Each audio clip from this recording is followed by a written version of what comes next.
بسم الله الرحمن الرحیم. درنو محصلینو او د ژبو او ادبیاتو درنو مینوالو، د حماسي ادبیاتو اړوند څلورم درس ته مو هرکلی کوم. په ننني درس کې موږ په پښتو ادب کې د حماسو په لومړنیو څرکونو باندې خبره کوو.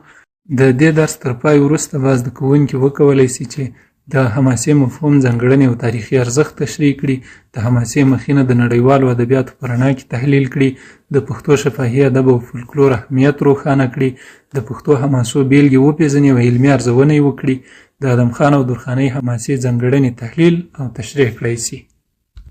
په پښتو ادب کې د حماسي لومړني څرکونه. حماسه د ادبیاتو له پخوانیو ډولونو څخه د لیکلو او نلیکلو لومړی لیکنې حماسي رنګ لري. له لیکلو او نالیکلو نه موخه دا ده چې هغه ادبیات چې د نړۍ په ژبو کې په لیکلي ډول موجود وو او یا هم په شفاهي ډول چې هغه فولکلوریک ادبیاتو په وړاندې درسونو کې موږ د فولکلوریک ادب په اړه بشپړ معلومات وړاندې کړي دي. نو له نالیکلو نه موخه همغه اصلي ادبیات دي چې د ولسونو ترمنځ په بېلابېلو ټولنو کې موجود وو، خوله په خوله، سینه په سینه رالیږدېدلي دي او دا د بشر تر ټولو لرغوني ادبیات ګڼل کېږي.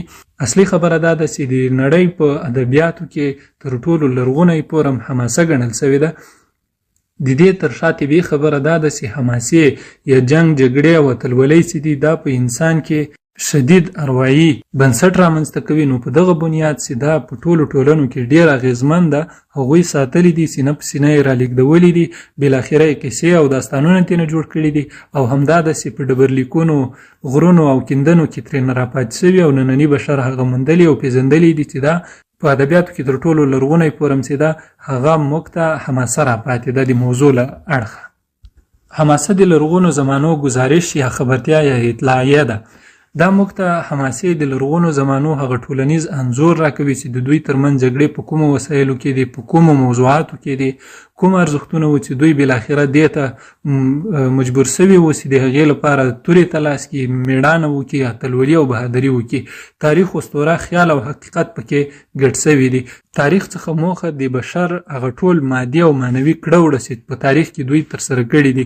اسطورې نه عقیدوي اړخ مراد ده چې د دوی دین او عقیده څه وه، او له خیال نه موخه دا ده چې خیال د ټولو افکارو هغه مجموعه ده چې لومړی خیال رامنځته کېږي، وروسته یوه موضوع له خیال نه ټاکل کېږي، په همغې موضوع باندې وروسته فکر کېږي او هغه حقیقت او واقعیت ته رسول کېږي. د ملتونو تر ټولو لرغونی ادبي ډول ګڼل کېږي. وړاندې مو په دې اړه خبره وکړه. د حماسې مخینه. په لرغوني یونان کې لومړی ادبي ډول چې ده هغه حماسه ده. د ارسطو له نظره حماسه له تراژیدي وروسته ځای لري. ارسطو هغه څوک ده چې په بوتیکا کې یې ادبي ځیلونه سره ویشلي دي او دلته یې حماسه له تراژیدي نه وروسته کړې ده. نو طبیعت هم همدا شی ده چې لومړی به یوه تراژیدي، یوه غمناکه پیښه رامنځته کېږي، وروسته د دغې تراژیدۍ د حل لپاره، د دغه ظلم جبر د حل لپاره به حماسه رامنځته کېږي او دغه حماسه به په پای کې یا په حماسیت او بریا پای ته رسیږي او یا به هم بیرته تراژیدي باندې اوړي. د نړۍ په ډېرو ژبو کې حماسه لومړی ادبي مقام لري.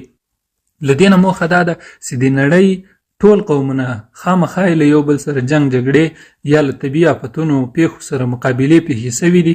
داسې دغو پیښو او مقابلو ډېر شدت لره د دوی په ذهن کې پاتې سوي دي او سینه په سینه یې خپلو را روانو نسلونو ته رالیږدولي دي. نو ځکه د ټولو یا د اکثرو قومونو په ادبیاتو کې لرغونی موضوعي فورم چې د هغه حماسه ده.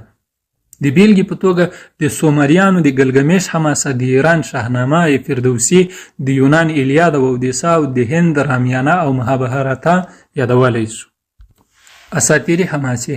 د دکتور سیروس شمیسا له نظره اساطیري حماسې لرغونې او اصلي حماسې دي. هغه حماسې چې له عقیدو سره تړاو لري، له باورونو سره د ټولنو تړاو لري، دا یې اصلي یا لومړنۍ حماسې ګڼلې دي. د قبل التاریخ زمانې بیان کوي.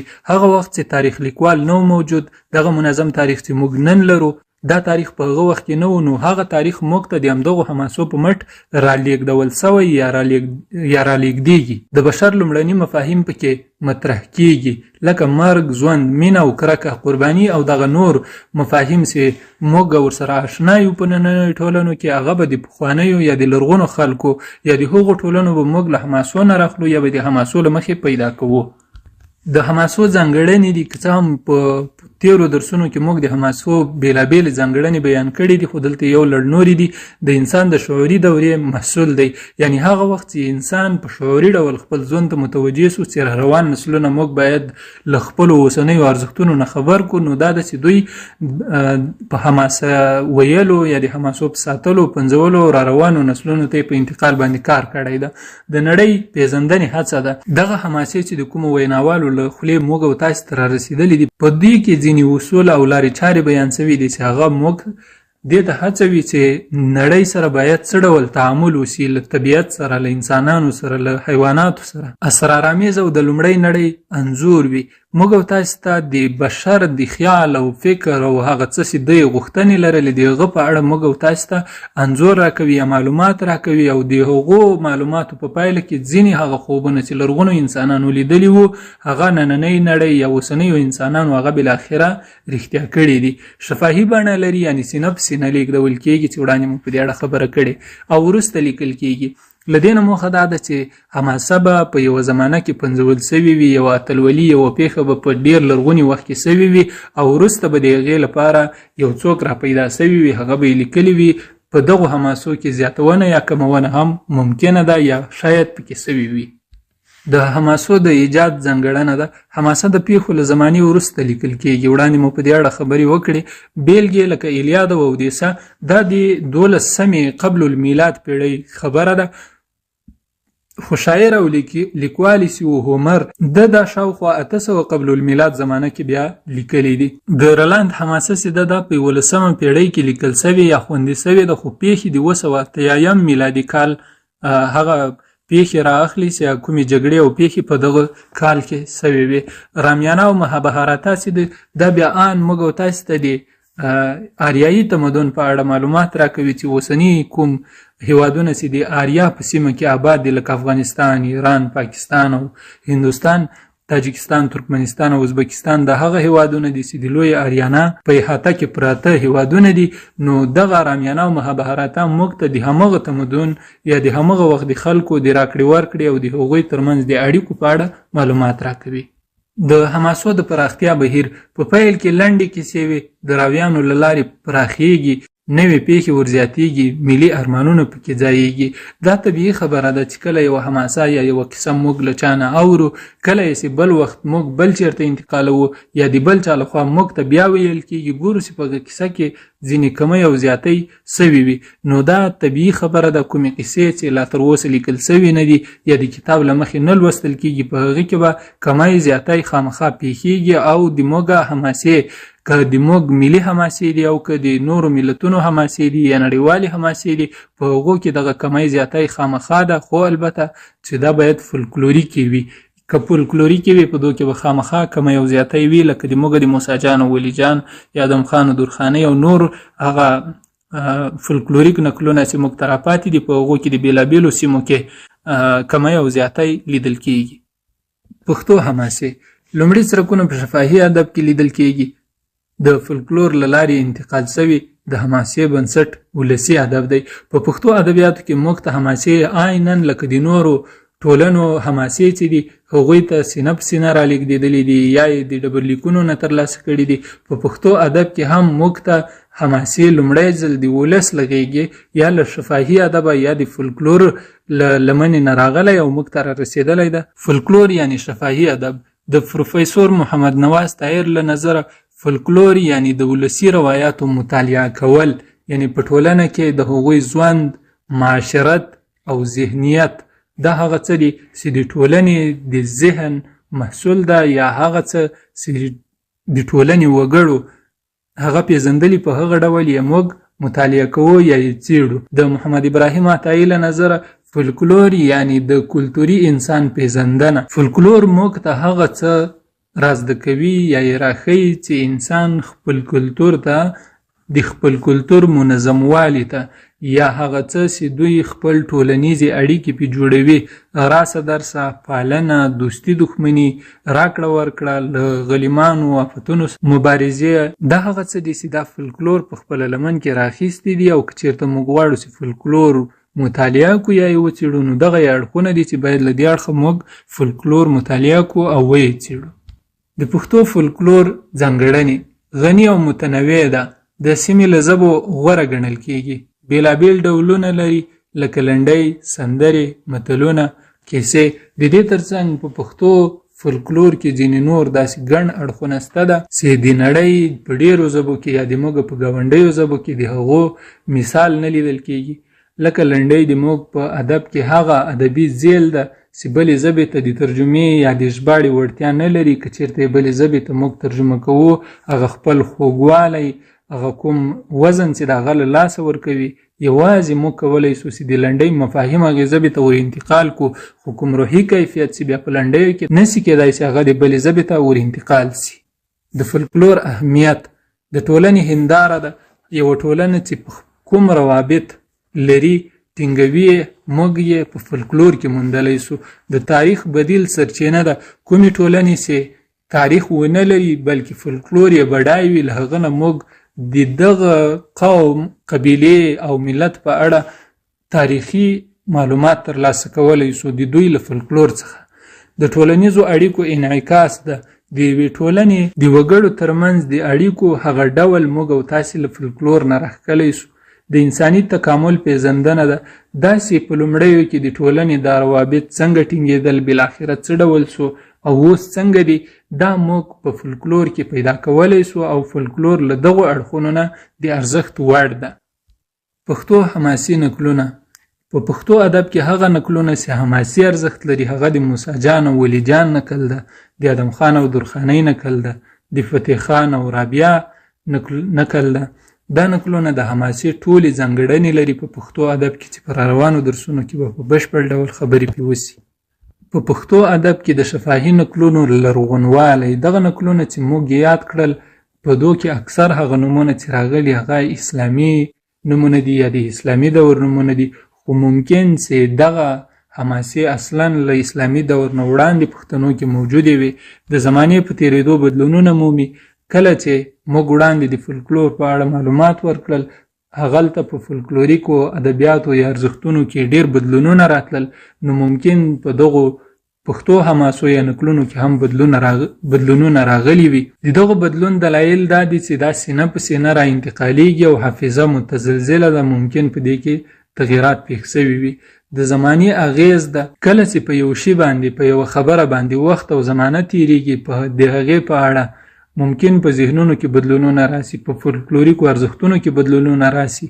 نو دا داسې زمانه په دغو نکلونو باندې یا په دغو کیسو حماسو باندې خپل اغیز پرېږدي. د ټولنیزو تعاملاتو انعکاس دی. دغه کیسې چې دي په بېلابېلو ټولنو کې لوستل کېږي، په یوه لویه ټولنه کې د هغې په بېلابېلو برخو کې د ارزښتونو ترمنځ بیا تقابل لیدل کېږي یا اختلاف لیدل کېږي. نو دا داسې د بېلابېلو ټولنو دغه کیسې او داستانونه له خپلو ارزښتونو سره سم سمبال کړي دي، نو ځکه یې بیا بدلون کړی یا څه نه څه توپیرونه پکې لیدل کېږي. د فولکلور ځانګړنه د فولکلور تاریخ نه لري. له هغه وخته چې یوه ټولنه را شروع سوې، را پیل سوې ده او هغه وخت کې لیکلی تاریخ موجود نه و، خو خلکو دغه معلومات سینه په سینه را لیږدول، نو ځکه فولکلور د همدغو معلوماتو یوه برخه ده او د ده تاریخ نه ده معلوم. که تاریخ ولري له فولکلوره وځي. کومه موضوع چې تاریخ معلوم سو بیا له فولکلور نه وځي، بلکې هغه د لیکلو ادبیاتو یا د لیکلي تاریخ برخې ته ورټولېږي. راویان بدلونونه پکې راولي. هغه څه چې په فولکلور کې را انتقالیږي یا سینه په سینه راځي، په هغو کې خامخا راویان تغییر او بدلون راولي. د دغه تغییر او بدلون سبب یا شخصي غوښتنه وي، یا د ټولنې حالات وي، یا د زمانې اغیزې وي، او یا هم خپله د راوي غوښتنه وي چې له هغو حالاتو سره خبره جوړه کړي، نو مجبوره ده چې د هغه خبرې یا کیسې ته تغییر او بدلون ورکړي. لرغونې پښتو حماسه د استاد حبیب الله رفیع له نظره نه اړیکوم، نه دروجنوم، نه زور کړوم. دغه ثبت سوې حماسه د لوی داریوش په امر لیکل سوې، د اوسني ایران په بیستون غره کې لا هم موجوده ده او عمر یې 2500 کاله شاوخوا ته رسیږي. د ادم خان او درخانۍ حماسه دا فولکلوري کیسه ده. په ټولو پښتني سیمو کې مشهوره ده. بېلابېل ډولونه لري. لکه وړاندې مو چې خبره وکړه چې فولکلور تغییر کوي، بدلون کوي، نو په همدې اساس د پښتو دغه فولکلوریک داستان یا حماسه چې ده هم بېلابېل شکلونه لري. په کندهار کې یو ډول ده، په کابل کې بل ډول ده، په ننګرهار کې بیا بل ډول ده، او په کوزه پښتونخوا پښتنو کې بیا دا بل ډول ویل کېږي. د دې حماسي پیښې اکثره د اکبر مغولي بادشاه زمانې ته چې دا 1014 هجري قمري کال کېږي هغې زمانې ته منسوبېږي. د دې حماسې ټولنیزه محتوا قبیلوي اړیکې دي، دښمنۍ دي، د عزت او ناموس ساتنه ده، مینه او فداکاري ده چې دا د یوې حماسې هغه زړه یا هسته جوړوي. د حماسو ځانګړنې د حیوانات ځانګړي نومونه لري، خارق العاده ځواک لري، لکه د موږ او تاسې د ادم خان او درخانۍ په حماسه کې هم د ادم خان آس مجنون نومیږي، لکه د نړۍ په حماسو کې د اشیل آس خانتوس نومیده او د رستم آس رخش نومیږي. په حماسو کې د ننګ، غیرت او عزت خبرې راغلي وي، جنگي روحیه ورکې وي، قبیلوي وفاداري ورکې وي، لکه د موږ په پښتو حماسو کې د ادم خان او درخانۍ په حماسه کې هم همدغه خبره موجوده ده چې په ناموس جنگ او جګړه ده. فریب او چل، لوی لښکر سره جګړه، خارق العاده بوټي او طبیعت، دا هم د حماسو له ځانګړنو یوه ځانګړنه ده چې د پښتو په ادم خان او درخانۍ حماسه کې هم چل او فریب سته. لوی لښکر سره مقابله نسته، خو د وړو لښکرو ترمنځ قبیلوي مقابلې سته. خارق العاده بوټي لکه د خرما هغه خارق العاده عادت یا کار و چې د ملنګ لخوا دم سوی وي او د ادم خان او درخانۍ پلار ته ورکول سوی وي. اوږده او خطرناک سفرونه ورکې وي، تراژیدیک پای ورکې وي، لکه د ادم خان او درخانۍ حماسه کې پای کې ادم خان هم مري او درخانۍ هم مري، خو په دغې حماسه کې اوږده یا له خطره ډک سفرونه نسته. دا و زموږ نننی درس. تر بل درس مو په لوی الله سپارم. که له تاسې سره کومه پوښتنه موجوده وي له موږ سره په تبصرو کې شریکه کړئ. انشاءالله د پښتو او د حماسي ادبیاتو پر بنسټ به تاسې ته کره او دقیق معلومات وړاندې کیږي. الله مو خوښ او خوشحاله